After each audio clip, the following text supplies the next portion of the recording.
Espagne, un taxi refuse de l'emmener à l'hôpital, elle accouche sur un trottoir à Valladolid. Ce qui devait être le plus beau jour de leur vie a viré au choc et à l'indignation publique.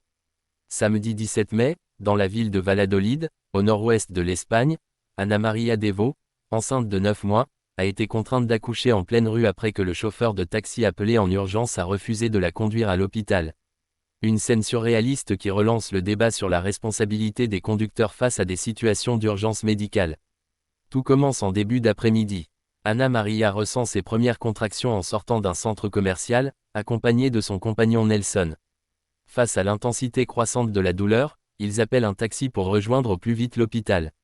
Mais à peine monté dans le véhicule, le chauffeur, visiblement paniqué, refuse de poursuivre la course. Il répète « non, non, non », sans autre explication, et les abandonne sur le bord de la route.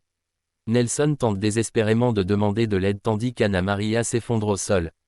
Elle finit par s'allonger sur un passage piéton, entourée de passants qui assistent, stupéfaits, à la scène. L'un d'eux appelle immédiatement les secours. Trop tard, Ana María donne naissance à une petite fille sur le trottoir, sous les yeux de plusieurs témoins bouleversés.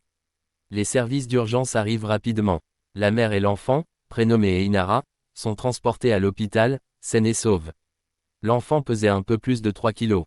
Si le miracle de la naissance suscite l'émotion, c'est surtout la réaction du chauffeur de taxi qui provoque une vague d'indignation dans le pays. Il l'a laissée là, seule, alors qu'elle était sur le point d'accoucher. C'est inhumain, témoigne une riveraine au micro de la chaîne La Sexta. L'affaire a été relayée par de nombreux médias nationaux et internationaux, provoquant un débat intense sur les obligations des professionnels du transport en situation de détresse médicale. Une plainte a été déposée pour non-assistance à personne en danger.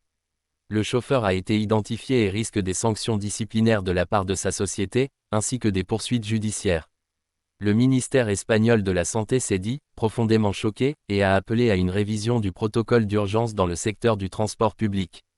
Ce drame, aussi choquant que symbolique, rappelle que l'humanité ne devrait jamais s'effacer derrière la peur ou la routine professionnelle.